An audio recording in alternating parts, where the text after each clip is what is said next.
On today's episode of the Fumblerooski podcast, NFL Combine has come to an end, so we'll get into some of the takeaways from this past weekend, along with some breaking news in the NFL sphere. This is the Fumblerooski podcast. It may not have always showed it in the stat sheet, but you can see him making throws when he needs to make the throws. Back-to-back games where he has 3 touchdowns. Someone's got to get that 6 or 7 spot. He's an elite wide receiver as a rookie. Truly a lose-lose scenario for both sides. Welcome to the Fumblerooski podcast by Power D18 Radio and Secret Weapon Consulting. We got CJ, we got Tuck, we got myself, Chris. Let's get into it. Breaking news that just broke about 11:30, 11:15 Eastern Standard. We're recording at 11:41. The Lions have traded David Montgomery to the Texans. The trade officially, there was a couple conflicting reports right out of the gate. Diana Rossini had reported that it was Juice Scruggs. Excuse me. It was Juice Scruggs and a 4th and a 6th round pick for David Montgomery. Schefter had reported it was a 5th round pick. That's kind of up in the air right now. I think something came official, but the big thing, David Montgomery is now a Houston Texan, leaves Jahmyr Gibbs as the RB1 over in Detroit, and kind of leaves you wondering, what do the Texans know about Joe Mixon that we don't? But all in all, the Texans up their running game a little bit at the very least, or not a little bit, a lot of it, giving Stroud some more help in the run game, provide a little bit less pressure off of him. Thoughts on the trade from you guys? Oh man, Sonic and Knuckles are no longer together. That crazy 1-2 punch that they had in Detroit, gone. Well, I think Detroit is okay with getting rid of David Montgomery because they found a clear-cut RB1 in Jahmyr Gibbs. I think something is going on in Houston where they needed to get running back help. I don't know what's wrong with Joe Mixon. I thought Woody Marks was okay. I thought that would have been fine, but I guess they needed more running back help, and I could see it. I'm not sure who's going to be the running back 1 or 2, but I think he's going to help that running attack. I think the Texans still need more work, specifically on the offensive line, for this to be truly effective, because you have to give David Montgomery something to work with. The Texans don't really have a lot to work with, so there's that. And I think Detroit, they got Ben Scruggs? Juice Scruggs, yes. Scruggs. Yeah. He's a lineman, right? Yep. Center. He was on the final year of his rookie deal. So what you're telling me is the Texans just lost another piece of their O-line, gave it to the Detroit Lions, and they're in a worse spot on the O-line than when they really started. They got a running back, though. They got a running back, but the trenches are awful on the offensive side. So, this doesn't help them in the immediate future. Either they see something in the offseason where they can get a big-time player to help the O-line, or they see something in the draft.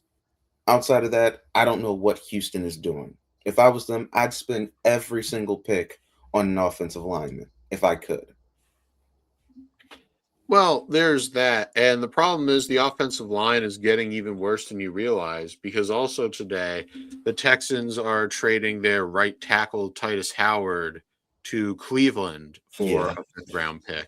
So you just lost your starting center and your starting right tackle for an offensive line that was improved over last year, but it was also kind of mediocre still, And granted, CJ Stroud doesn't look like he's the guy anymore, but what you got to consider is the offensive line isn't exactly doing him any favors. I mean, granted, that's not that's not preventing him from making his usual boneheaded throws, but still, it doesn't help, is all I'm saying. And as for David Montgomery, yeah, Chris, I think you and Tuck, you both hit the nail on the head. Where that means the fact they're trading for David Montgomery means that Joe Mixon's injury is probably worse than we think. If that makes sense, like they obviously know something we don't.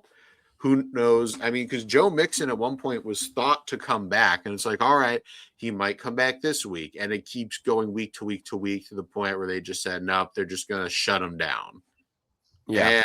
And, yeah, you know how running backs are. Once they get up there, it can be kind of difficult. But as for Detroit, that 1-2 punch, man, that's just gone. And like, Sonic and Knuckles, they had that cool nickname. It's broken up. There were some whispers that Montgomery wanted out because let's be real, you can say a lot about him, but Jahmyr Gibbs definitely like alphaed him out of that role. Oh yeah, Gibbs like snatched, like slowly just started gobbling up like all of his touches. So it was only a matter of time before at least one of them was going to get moved. Yeah, and Montgomery, he went out and denied reports that he wanted out because Underdog NFL said, retweeted that Fowler thing where it's like Montgomery wants out and Detroit wants a decent day 3 pick in return. And Montgomery's like, wow, who told you that? Wow, I told you that? No, I didn't. You know what I mean? But yeah, apparently he's a bit of a fibber because he got traded regardless. So yeah, I guess he wanted out. Yeah. Yeah.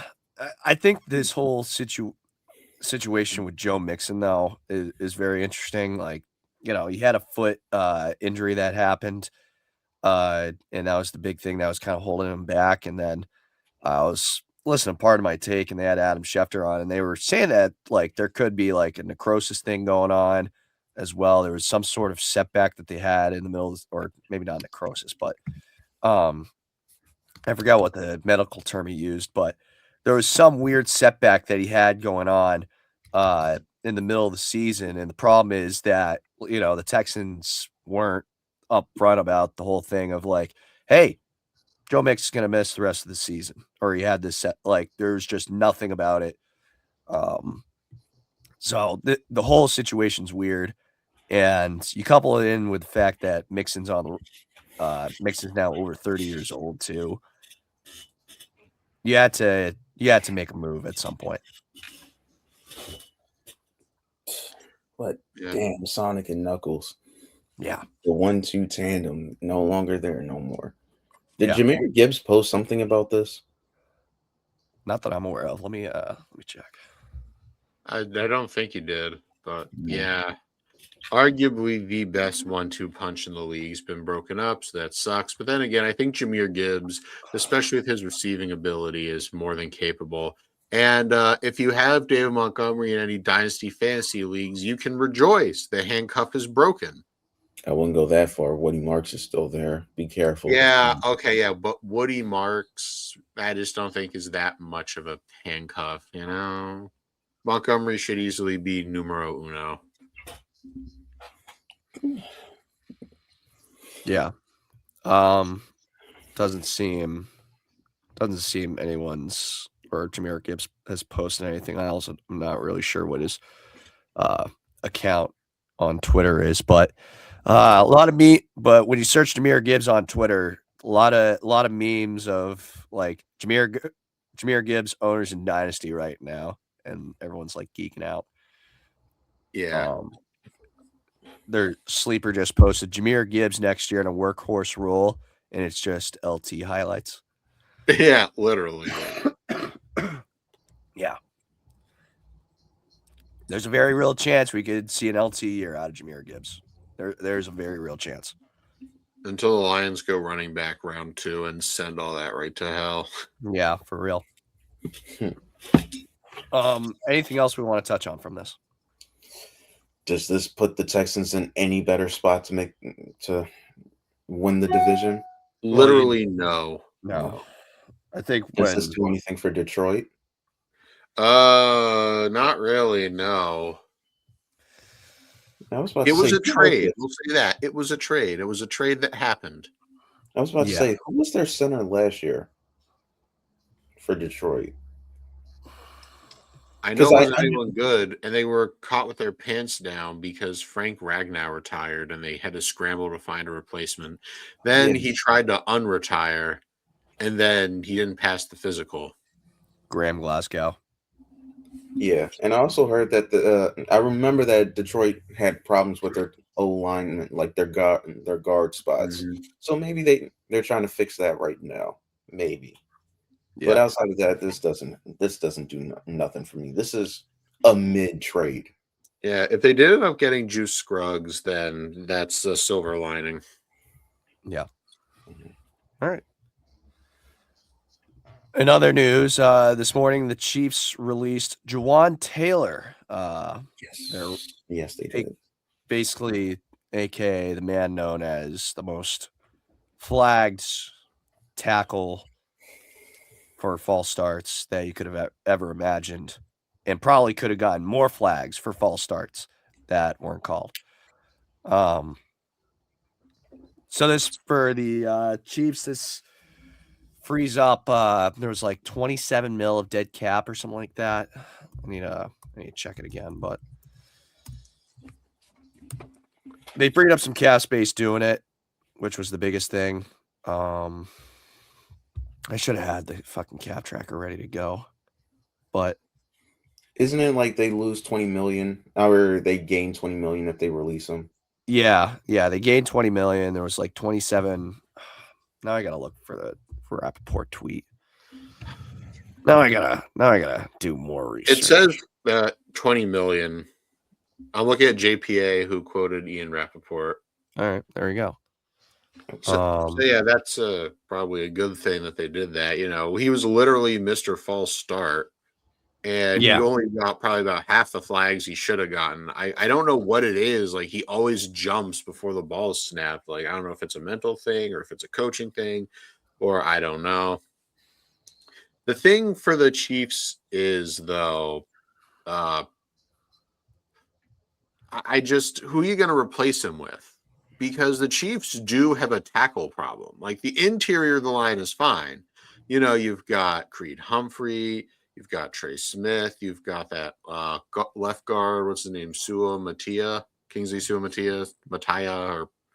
But who are your tackles? I mean, you have that one dude you drafted from Ohio State in the first round last year, Simmons, but he's injury prone. He was injury prone in college, and I think, tore his ACL to end the year last year. So that's going to be a problem.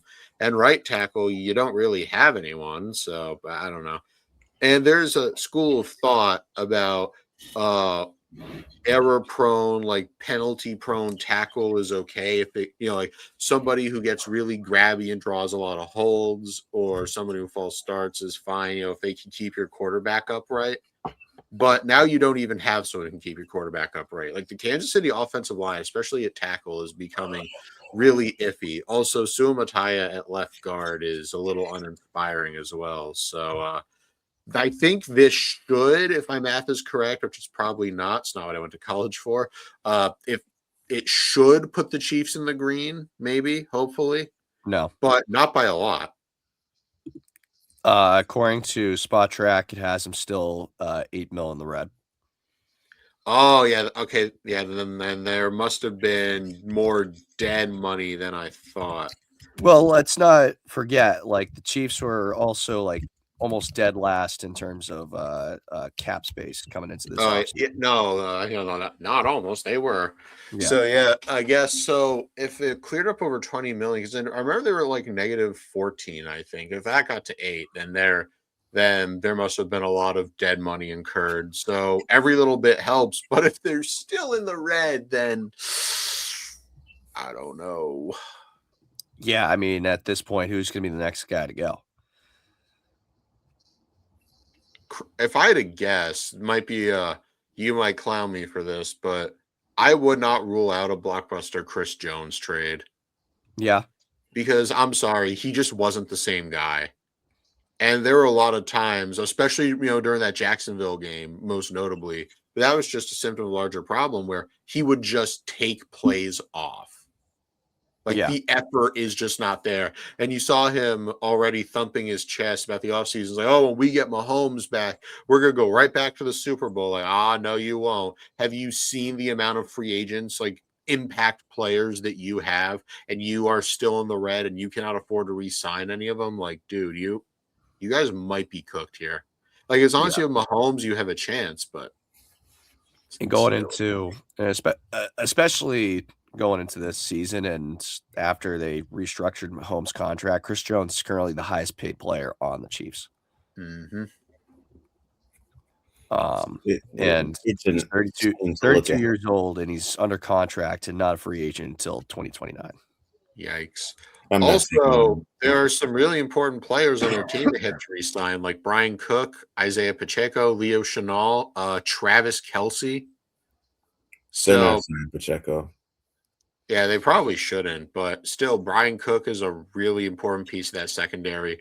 Chenal, he and Nick Bolton have that ferocious tandem at linebacker. Kelsey's like, honestly, even if Kelsey's not that good, the fans are going to roast Andy Reid and Brett Veach on a spit if they don't bring back Kelsey.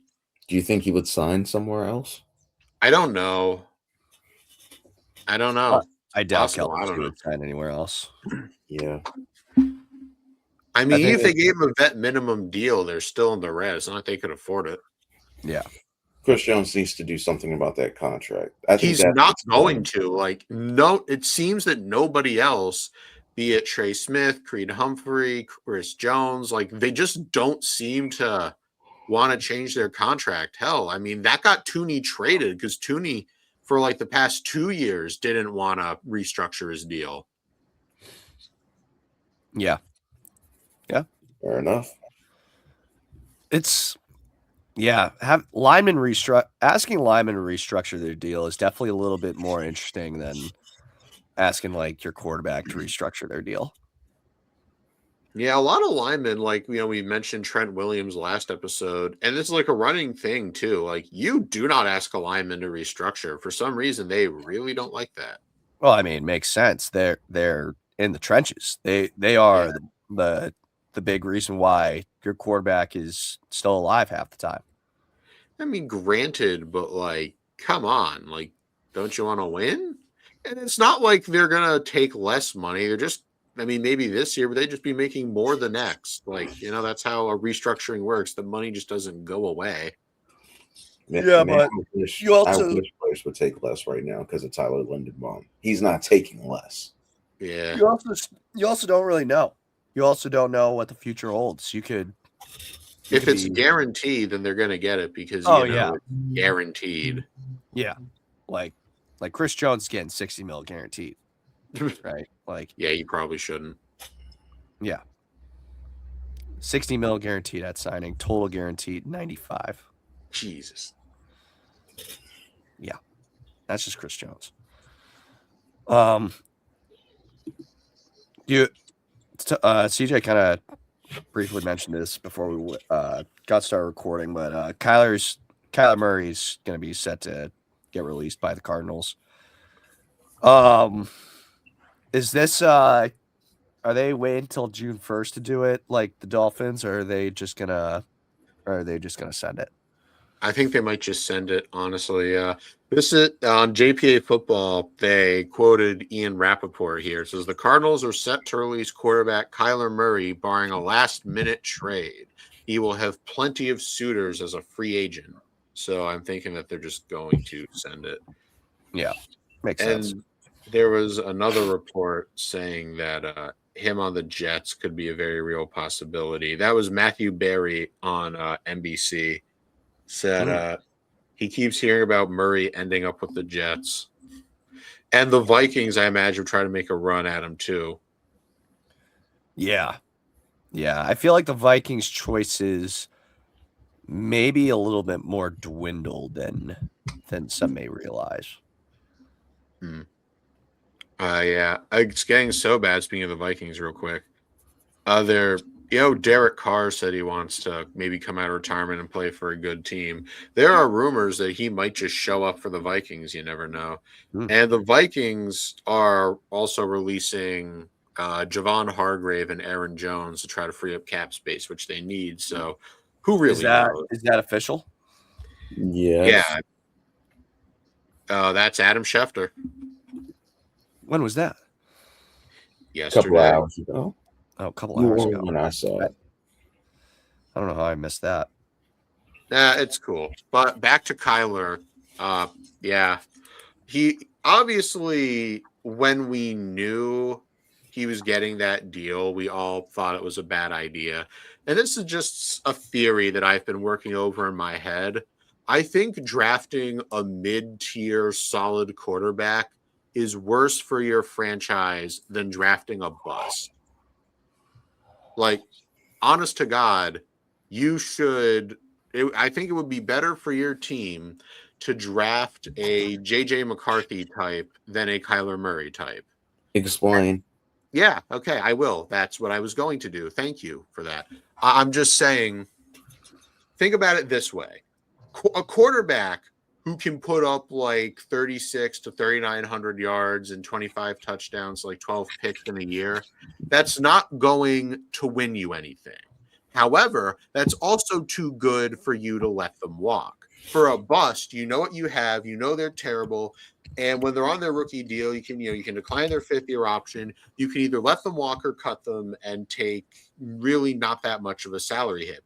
But when you draft someone who's mid, I'm talking the tier of guys like Kyler Murray, guys like Tua Tagovailoa, maybe they're just like a one-year wonder, you know what I mean? Guys like that, where you're going to have to pay them an absurd amount of money when you know they're not the guy, when you know that they're going to deliver you limited, if any, playoff success, when you know that you're not getting a ring with them, but they're also too good for you to let walk. Because, these starting caliber, like really good quarterbacks, they don't hit the market every day, obviously. So you're kind of stuck. Like, you have to, because a lot of these coaches would rather be mediocre than bad. It's what we call like the Kirk Cousins tier, where Kirk Cousins is a very solid, very capable quarterback. And I think Kyler Murray is too. I think he's capable. The talent is there. But when you draft them in the first round, you're kind of handcuffed to them because they're not bad enough for you to let go. So you're literally going to settle for mediocrity. Meanwhile, if you draft a bust, you can just try again. You can kick him to the curb and you can try again because the project quarterback is essentially dead. But if you get someone who's mid, you're stuck. Like, you are just completely stuck because they're too good for you to let walk. I don't know. I hear you. And of course, it would just become literally just the sunk cost fallacy of, well, we've already invested this much into them. Because if they're not winning, that's fine. But if they're putting up solid numbers, you literally don't have a choice. Maybe it's just me, but I do think Kirk Cousins is better than Kyler Murray. Maybe. Well, yeah, but the thing is, it's different paths to the same result. Like, you're not winning a Super Bowl with either. And that's like the point, to win a Super Bowl. So if you're getting like these just mid quarterbacks that you have to pay 9 figures to just to not win, because you don't have to pay a bust.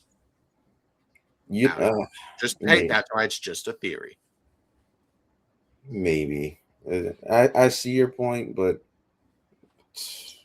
I think the numbers Kyler Murray and Kirk Cousins could put up in a season are good enough to get a team with a strong running game to the playoffs. I could see. Okay, but to a Super Bowl? To a Super Bowl. Can you see Kirk Cousins or Kyler Murray hosting a Lombardi? With all due respect, no, you can't.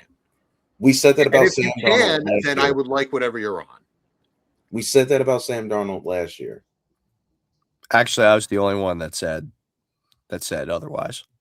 Yeah, and for what it's worth, Sam Darnold's one season in Minnesota was better than Kirk's, and that was also better than Kyler's. Okay.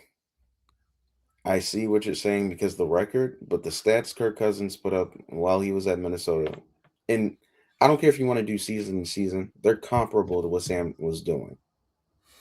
Okay, but you have to ask yourself, is Sam the rule or is Sam the exception? Because, like, I'm telling you, like, Kyler Murray, he's not going to do that. Like, you're not. And furthermore, I don't even think Darnold's contract is even more expensive than Murray's. I think they're actually paying him market rate. Yeah. So, but still, that's my point. Also, the Seahawks didn't draft him, so you've completely dodged that point as well. I'm just saying it's better to draft a bust and move on than to be handcuffed to a quarterback who is just thoroughly mid. I'm not going to harbor the point, but I see what you're saying, but I'm not sure if I fully agree with it just yet. I didn't ask you to. All right. Great. We're going to take a quick break. When we come back, we're going to get into the NFL Combine. This is the Fumblerooski podcast. It may not have always showed it in the stat sheet, but you can see him making throws when he needs to make the throws. Back-to-back games where he has 3 touchdowns. Someone's got to get that 6 or 7 spot. He's an elite wide receiver as a rookie. Truly a lose-lose scenario for both sides. All right, NFL Combine. We did most of our Combine stuff last week in terms of the NFL news that was coming out of the Combine. Now let's actually talk about prospects themselves. Some impressive stuff that happened. We had a motherfucker that jumped 45 feet in the air, or 45 inches, I mean. 45 feet would be ridiculous. 45 inches. But I'll leave it to you guys. Takeaways from the Combine. CJ. Thank you. Yeah. So the guy who jumped 45 inches was Vanderbilt tight end Eli Stowers from Vanderbilt, who he's definitely one of the big risers of this year's Combine. It's not close. Well, the only other one in his position who's a huge riser. I didn't say the biggest. I said one of them.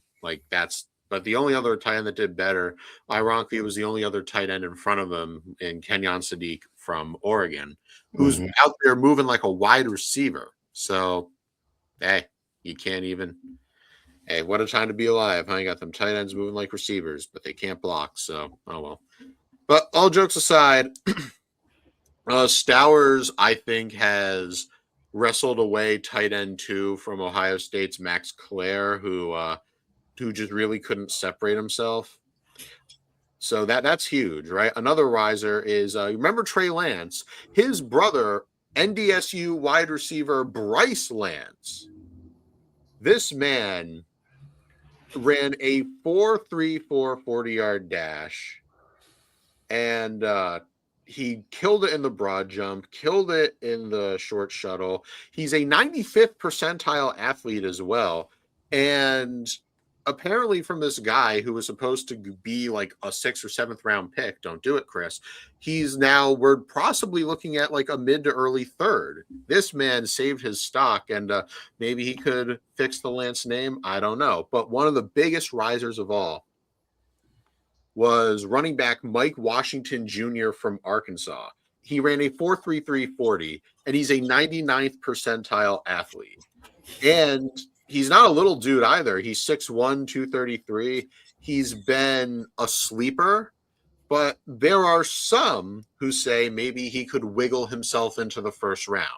Me personally, I'm going to be frank, I don't see that. I think the only running back going in the first round is Jeremiah Love of Notre Dame, who solidified himself as RB1. But Mike Washington is definitely like a top 5, perhaps top 3 running back these days. Now, some other risers, I'm gonna go over them fast because they're already going in the first round. I mentioned him earlier, Kenyon Sadiq from Oregon. He set the fastest 40 time for a tight end at like 4.39. Yep. And for a guy who could have gone like late first, I recently saw a mock draft that had him going 9th overall to Kansas City.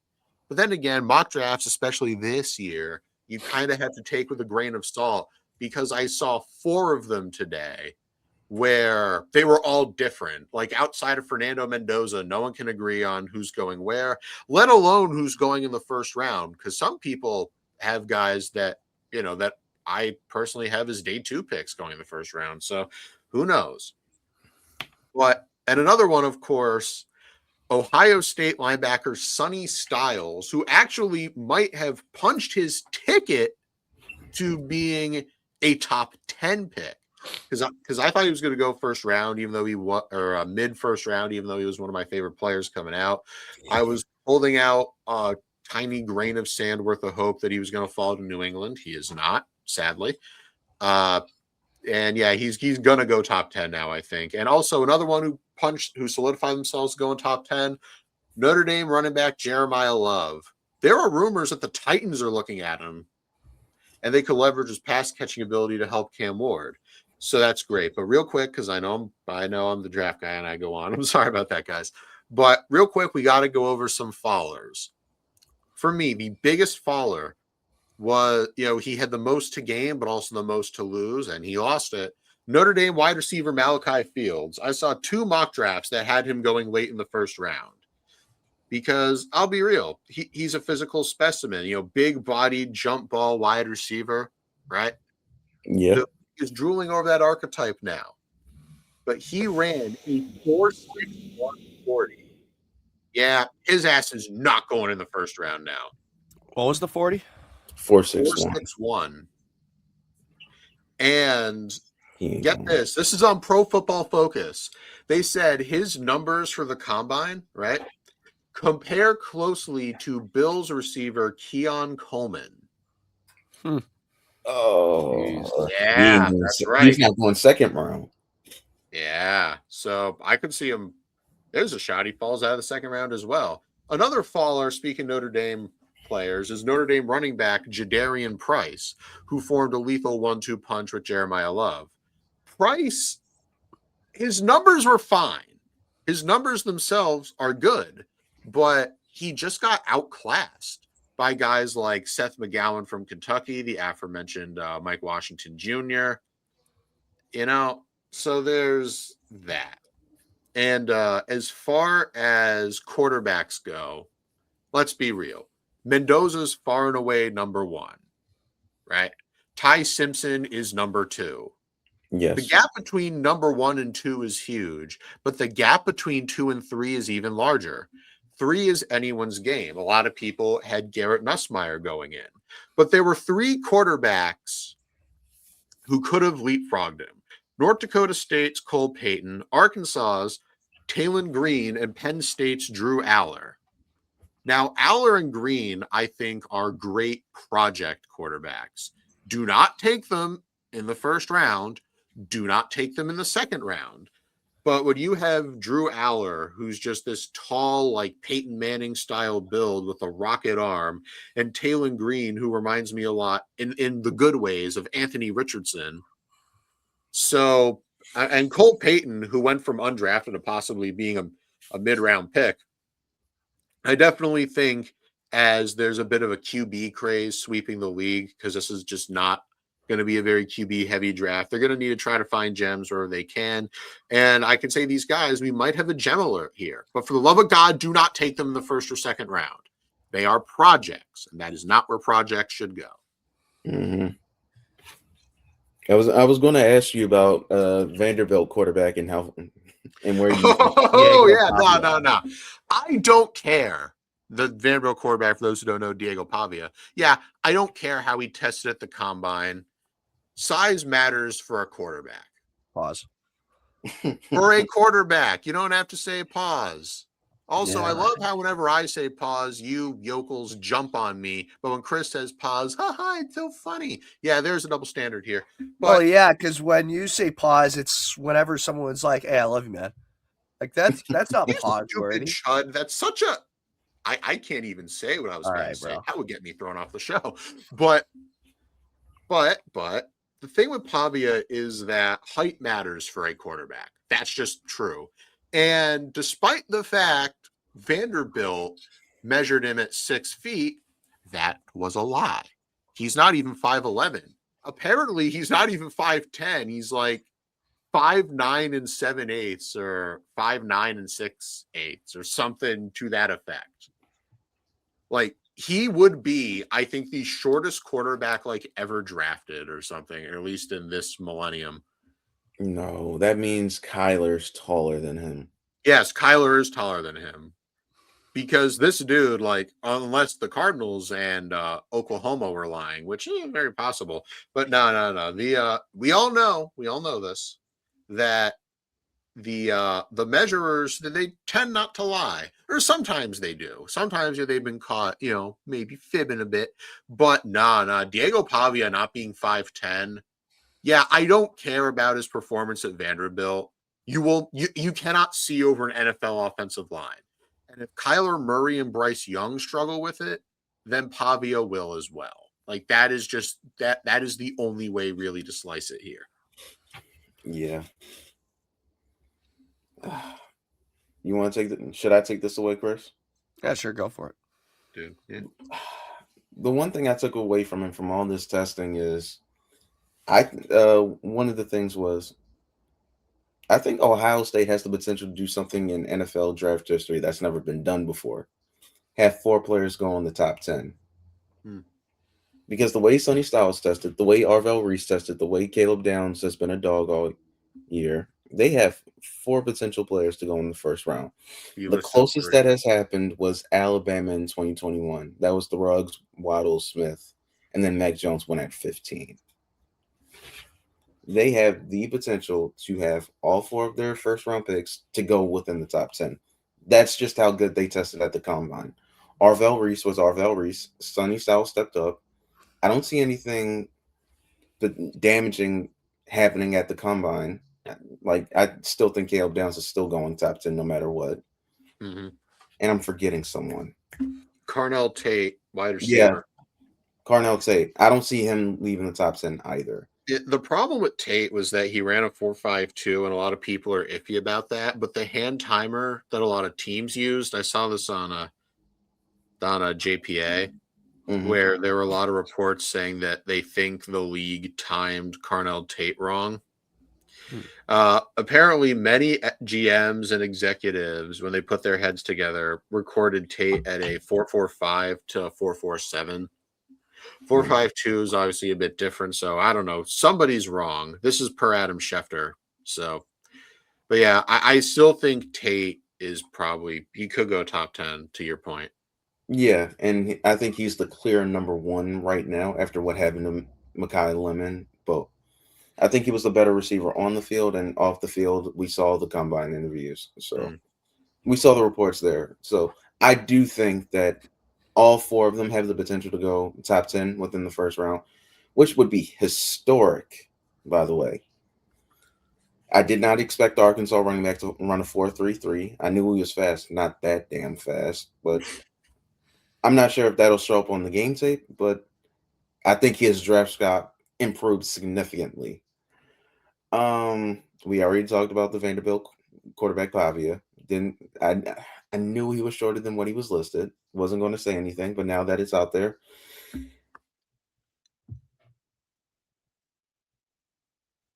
Oh, Tuck's frozen. Oh, that's unfortunate. You okay, Tuck? He's back. He's back. Okay. I don't know what happened, but you guys just went off my screen as well. Oh. Well, you're back. You're back. That's all that matters. All right. But all in all, I think it was an interesting draft. Is it just me, or does everyone feel like it's getting faster and faster with the players? Oh, so I was actually the just about to bring ever. that up. Yep. Every single position group outside of the quarterbacks ran the fastest average 40 time of all time. And the quarterback class was second of all time. Oh, I don't know. I don't know if people are just taking the combine more seriously. I don't know if they're just training better. But I remember when Chris Johnson ran the 40 and it was a significant thing.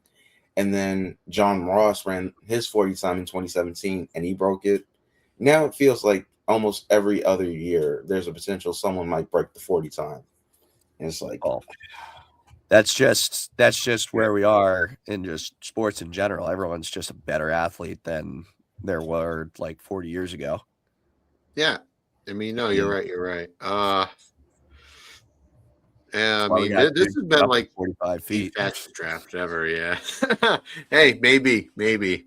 But there was something else, though, that did want to bring up about the wide receivers you mentioned. So apparently I thought that was going to hurt Carnell Tate, his 40, but one of the biggest fallers at wide receiver outside of Fields isn't even someone who ran the 40. It was Mekhi Lemon from USC. And apparently his interviews tanked. Like, I don't know what was said. I don't know what happened, but apparently his interviews were just atrocious. I don't know if it was a personality thing, if it was a scheming thing, if it was he couldn't name. I don't know what, which is weird because I thought he was a dog at USC. Granted, I'm not the highest on him. He's my wide receiver 4, but I still thought he was going to go in the first round. So I don't know. Like, he's probably one of the biggest fallers as well. Also, shout out Mississippi State's Brennan Thompson. I think he had the fastest 40 in this class, and he definitely secured himself as a day 2 pick. Yeah. I still think Lemon's going to go in the first round. I think it's Tate, him, and then the Arizona State wide receiver. I think those are the 3. Yeah, I think those are the 3 that are going first round. Outside of that, remains to be seen. There's been some years where I've seen others go first round. I was like, really? I thought day 2. And then other times where I thought clear day 1, and they went day 2. So you never know with how people see wide receivers. I'm telling you, man, Denzel Boston. In terms of what? Sorry. I'm telling you, Denzel Boston. He's my number 3. Oh. In terms of other storylines, well, Aaron Glenn was caught sleeping at the combine. Oh my God, yeah. And there were some people that were like, he's obviously checking his notes, like his eyes literally sleeping on the job. And, like, I'm sorry, a reaction like that, like the way his head pops up, he was sleeping. Yeah. Yeah, he was sleeping. Like, that was what I was gonna say. Like, the way you just like kind of like jerked awake, like, whoa, like that. Like, yeah, that's he was sleeping. So Jets fans, I mean, I know this upcoming season is already a foregone conclusion, but like, find a new hobby. This is not a good sign. Yeah, not a good sign at all. The other story that one of the other stories coming out was Texas A&M wide receiver Casey Concepcion has a speech impediment, and for some reason, everyone decided they wanted to make fun of speech impediments. That's great, guys. That's real mature. Like, who's making fun of it? Like, people online? Another point to the fucking internet, man. God damn. Like, is it just like it's the people online, right? Yeah.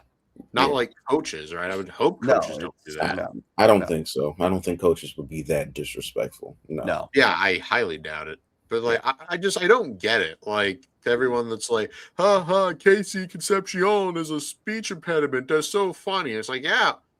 My question to those people online is, would you say it to his face? Because I have a suspicion he can probably kick your ass. More evidence of how the internet is not real. And then he ended up posting a response, basically a response to it afterwards on social media. I'm not going to read the whole thing because you can guess what he's saying. All right. Anything else from the combine that we want to talk about? No, I'm good. No, cool. I'm good. Time for some motherfucking immaculate grid. You kidding me? We're so back. We're so back. Yes, we are so back. And All it's right. got a Ravens. For the listeners, Falcons Steelers, Falcons Ravens, Falcons Vikings, Bills Steelers, Bills Ravens, Bills Vikings, and a Steeler, a Raven, and a Viking that have recorded an interception individually, of course. All right. Where do we want to start? All right. You are a Ravens fan, so. All right. If we do Ravens Falcons, we can go Devin Hester here. Devin Hester. Nice. You always forget. 5%. Nice. If we do Ravens Bills, you can either do Willis McGahee or leave at Evans. I'll let you take your pick. Let's go Lee Evans. Mm-hmm. That one hurts, but go on. Well, Willis McGahee is more known. Mm-hmm. And recording an interception. Who's the most random Raven you can think of that has recorded an interception? That played with the Ravens, Jim Leonard, off the top of my head right now. Wow. No, Which- he's not here. What Maybe about it's like James Avon Leonard? Young? No, not James. Jimmy It- Leonard? All right, give me a different one then. David Carr. Oh, the former Cowboys corner, right? Or are you thinking Brandon Carr? Not Brandon. There was a David Carr for us. But yeah, Oh. Brandon Carr works. Brandon Carr works. This one, I'm assuming. Yep. I hope so. Oh, 0.3%. Eat my Nice. ass. Good job, Tuck. Oh. Tuck, who's the most random Steeler you could think of that's got an interception? Damn. Lamar Woodley? Hold on. Did he have an interception? I don't know. What about Jason? What was his last name? Like Worlds or something? Worlds? James Harrison. Him. Did he? Yes. 0.03%. Point Holy shit! Wow. Insane. And a Viking. The Vikings recorded an interception. What about old man Terrence Newman? Did he have any when he played for the Vikings?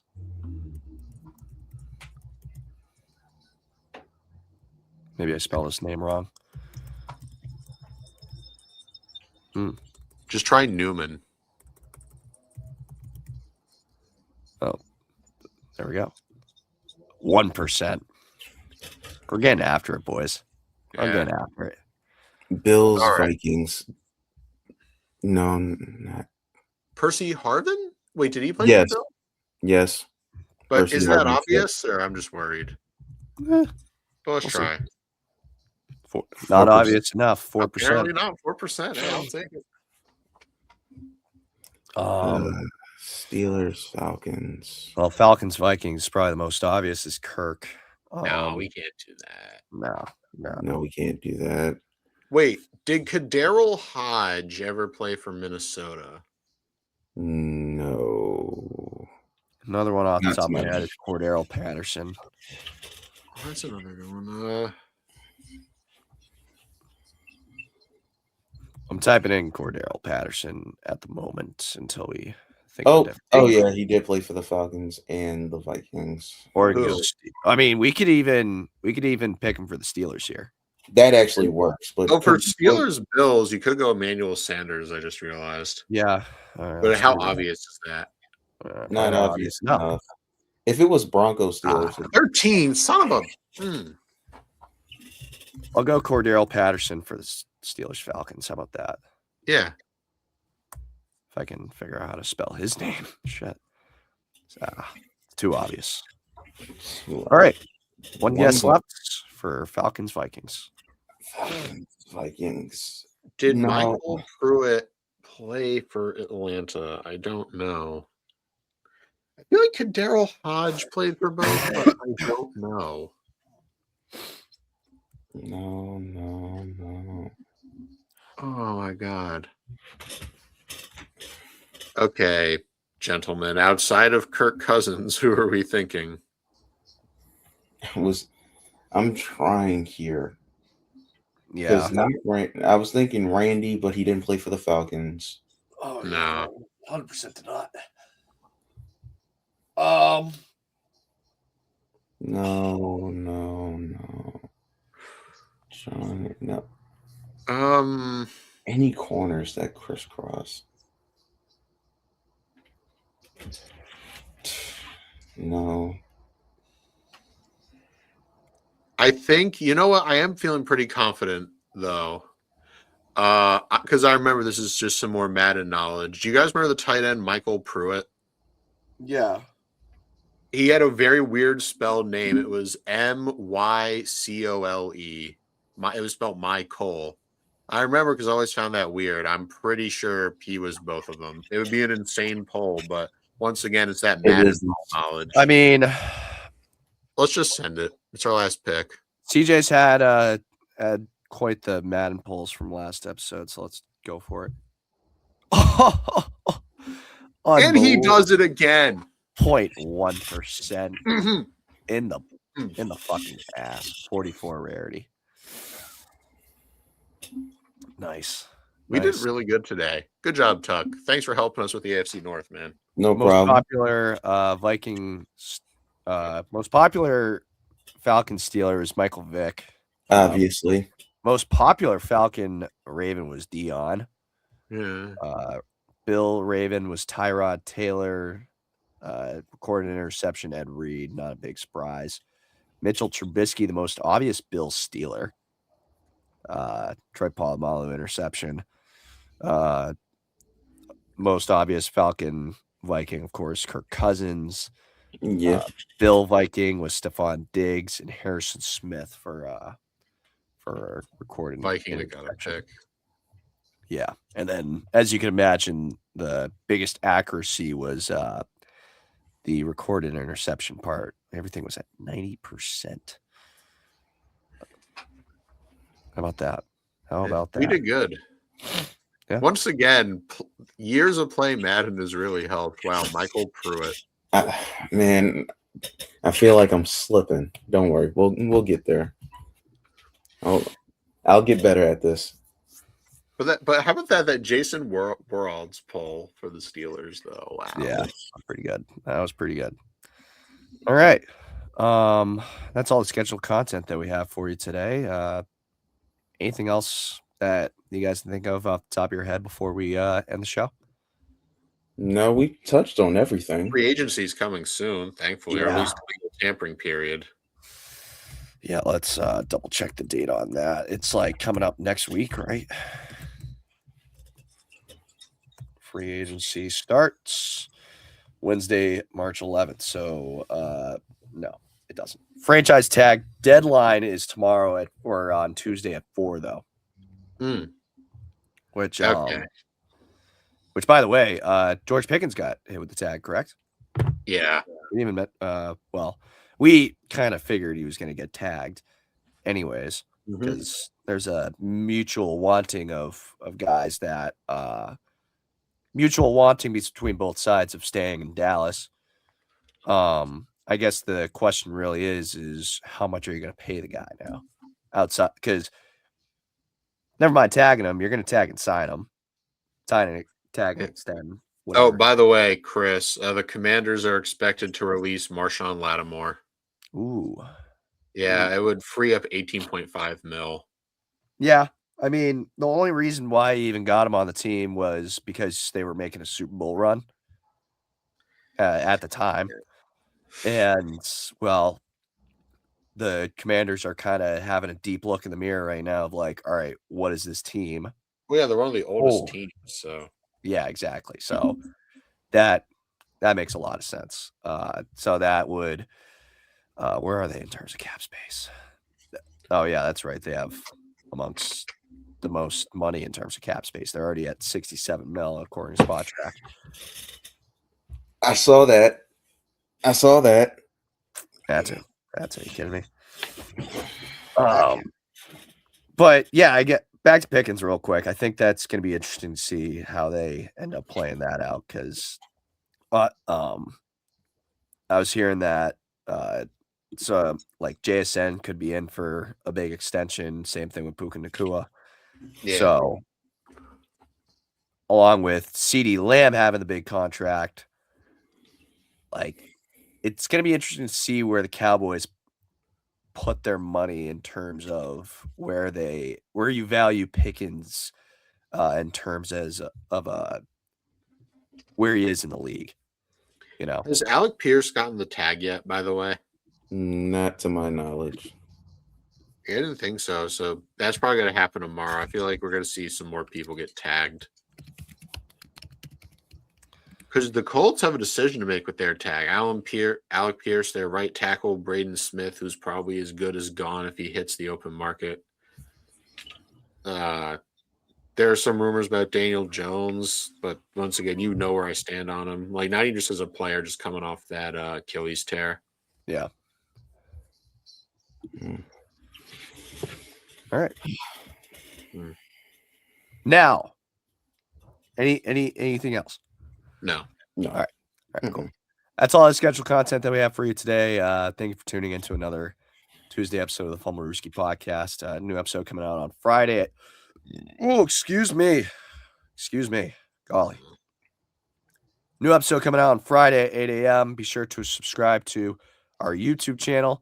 We also have all our episodes available on any streaming platform ever created. Also, be sure to follow our Instagram, Fumblerooski_podcast, to keep up with the pod and the latest coverage on the NFL. Otherwise, we'll see you on Friday. Over and out.